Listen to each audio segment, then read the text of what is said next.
Olá, 3 semanas depois dos atos golpistas que resultaram na depredação das sedes dos 3 poderes em Brasília, deputados e senadores voltaram às atividades e deram uma demonstração de normalidade democrática.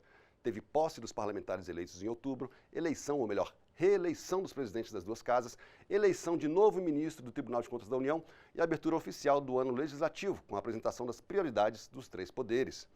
Vamos começar com a eleição da mesa diretora da Câmara. O deputado Arthur Lira foi eleito para um segundo mandato como presidente com 464 votos, recorde na história do parlamento, depois de conseguir o apoio de 20 partidos. O recorde anterior de votação pertencia a Ibsen Pinheiro, em 1991, e a João Paulo Cunha, em 2003, os 2 eleitos com 434 votos. A candidatura à reeleição de Lira foi apoiada por 20 partidos, do PT do presidente Luiz Inácio Lula da Silva até o PL do ex-presidente Jair Bolsonaro, mas teve disputa. O deputado Marcel Van Hatten, da oposição, teve 19 votos, e o deputado Chico Alencar, 21. O poder corrompe, mas o poder absoluto corrompe absolutamente. Peço aqui o apoio a todos aqueles que entendem que esta casa precisa manter, reforçar a sua pluralidade, devolver a dignidade a parlamentares que, inclusive, além de terem suas redes censuradas, andam por crime de opinião que não existe, por tornozeleira eletrônica no plenário. Isso é inadmissível numa democracia. Nosso parlamento, que completa agora 200 anos, foi fechado 18 vezes e dissolvido, não pelos seus defeitos, e ele os tem, mas por ser um antídoto contra o autoritarismo e contra a autocracia. Portanto, o nosso repúdio absoluto a quem, daqui ou do exterior, planejou, tramou, estimulou, financiou e executou o golpe. Nós não podemos achar que isso é normal, é natural. Arthur Lira recebeu a maioria absoluta dos votos depois de defender o diálogo no lugar de posições extremistas e elencar os projetos aprovados no seu mandato anterior a favor da economia, do combate à pandemia e dos direitos das mulheres. Ele disse que não terá uma postura de subordinação em relação ao governo e prometeu agir contra a judicialização da política. Ao ser eleito, pediu diálogo para pacificar o país. É hora de desinflamar. Mais uma vez eu digo, o que nós pregamos durante essa campanha, eu aqui reafirmo, é hora de desinflamar o Brasil, distensionar as relações e os poderes da República, pilares da nossa democracia, devem dar o exemplo. É hora de ver cada um no seu quadrado constitucional, para voltarmos a ver poderes articulando, interagindo, com a clareza exata de onde termina o espaço de um e onde começa o espaço do outro. Vamos continuar trabalhando, ouvindo as ruas, assumir responsabilidades e não cometer os erros do passado, para que o fatídico 8 de janeiro não venha mais acontecer nunca mais. Além do presidente da Câmara, deputados e deputadas elegeram também os demais integrantes da mesa diretora, no mesmo acordo que permitiu a reeleição de Arthur Lira. O deputado Marcos Pereira foi eleito o primeiro vice-presidente da Câmara com 458 votos.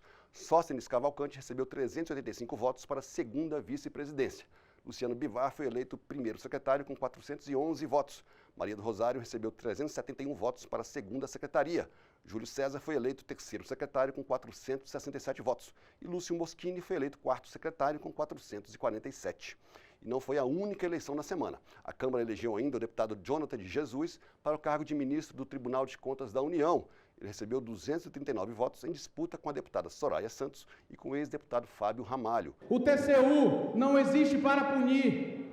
O seu papel é auxiliar o parlamento brasileiro. É auxiliar, é fiscalizar, é orientar, acima de tudo. O processo passa a estar de acordo com a lei e as exigências técnicas. Por isso, pretendo ser o ministro representante dessa casa, que cada um de vossas excelências possam, com toda a convicção, dizer aos seus prefeitos, dizer aos seus assessores e aos nossos colegas deputados dessa casa: vá lá no TCU, procure o Jonathan, porque ele sempre atendeu todos e continuará atendendo no Tribunal de Contas da União. E o compromisso com a democracia foi o tom dos discursos dos presidentes da Câmara e do Senado na solenidade de abertura do ano legislativo, 3 semanas depois dos atos golpistas que provocaram a depredação das sedes dos 3 poderes em Brasília. Os presidentes das 2 casas do Congresso Nacional também apresentaram suas prioridades para 2023. Entre elas estão a reforma tributária, medidas voltadas para o crescimento econômico, o respeito às minorias e o fortalecimento do Sistema Nacional de Vacinação e do Sistema Único de Saúde, o SUS. Os presidentes da Câmara e do Senado, Arthur Lira e Rodrigo Pacheco, disseram que a presença de representantes de todos os poderes foi uma prova da força das instituições diante de ameaças golpistas.